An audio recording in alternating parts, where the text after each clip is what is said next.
राजा भोज और उनकी पत्नी। एक बार राजा भोज की पत्नी भोज को स्नान करा रही थी। दोनों आनंद का अनुभव कर रहे थे। भोज बार बार अपनी पत्नी से आग्रह करते कि पानी और डालो। इस पर उनकी पत्नी जोर जोर से हंसने लगी। राजा ने पूछा कि तुम क्यों हंस रही हो? इस पर उसने कहा कि ये बताने की बात नहीं है, लेकिन राजा अड़ गया कि तुम्हें बताना होगा। तब उसने कहा कि ये बात तुम्हें मैं नहीं, मेरी बहन बताएगी। उल्लेखनीय है कि भोज की पत्नी उस ज्ञान को जानती थी जिसमें पूर्व जन्म का ज्ञान होता है। उसकी बहन भी इस ज्ञान को जानती थी, पर क्योंकि इस ज्ञान का संसार के नातों से कोई संबंध नहीं होता, इसलिए कितना भी सगा हो उसे एक ज्ञान नहीं बताते। बताने पर एक ज्ञान नियम विरुद्ध हो जाने से चला जाता है। राजा भोज अपनी भारी जिज्ञासा के चलते अपनी साली के घर पहुंचा। वहां उस वक्त कोई कार्यक्रम चल रहा था, अतः राजा बात न पूछ सका।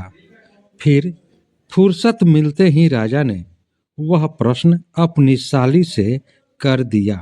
तब उसने कहा कि तुम्हारी बहन ने कहा है कि बार बार पानी डालने की बात पर हंसने का रहस्य मेरी बहन बताएगी। तब राजा की साली ने कहा कि आज आधी रात को बच्चे को जन्म देते ही मेरी मृत्यु हो जाएगी। इसके 18 साल बाद मेरे पुत्र जिसका आज जन्म होगा, उसकी पत्नी तुम्हें ये राज बताएगी।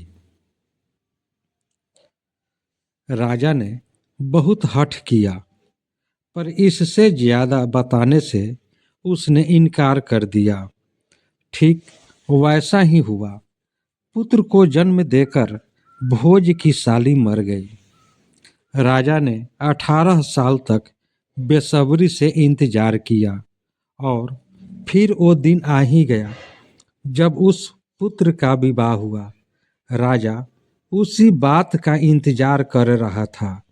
सो जैसे ही उसे वधू से मिलने का मौका मिला, उसने कहा, मैं 18 साल से इस समय का इंतजार कर रहा हूं। और भोज ने पूरी बात बता दी।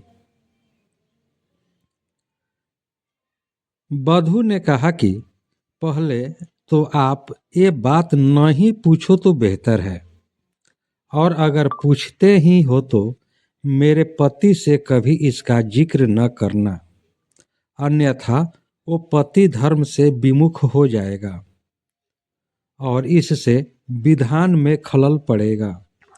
राजा मान गया। तब उस वधू ने कहा कि आज जो मेरा पति है, 18 साल पहले मैंने ही जन्म दिया था। तुम्हारी पत्नी इसलिए हंस रही थी कि इससे पहले के जन्म में जब तुम उसके पुत्र थे, वह तुम्हें बाल अवस्था में नहलाने के लिए पकड़ती थी। तब तुम नहाने से बचने के लिए बार बार भागते थे, और आज स्वयं तुम पानी डालने को कह रहे थे। इसलिए उस जन्म की बात याद कर वो हंस रही थी। उसने या मैंने उसी समय तुम्हें ये बात इसलिए नहीं बताई कि वैसी अवस्था में तुम उसे पत्नी मानने के धर्म से विमुख हो सकते थे। यह बात सुनते ही राजा में गहरा वैराग्य जागृत हो गया। यही प्रभु की अजीब लीला है। दोस्तों, यह कहानी आपको कैसी लगी? कहानी को लाइक करें, शेयर करें। चैनल पर नए हैं तो चैनल को सब्सक्राइब कर लें, बेल आइकन का बटन दबा दें कि आपको इस तरह की कहानियां मिलती रहे। अब हम लोग अगले वीडियो में मिलेंगे, तब तक के लिए जय हिंद, जय भारत।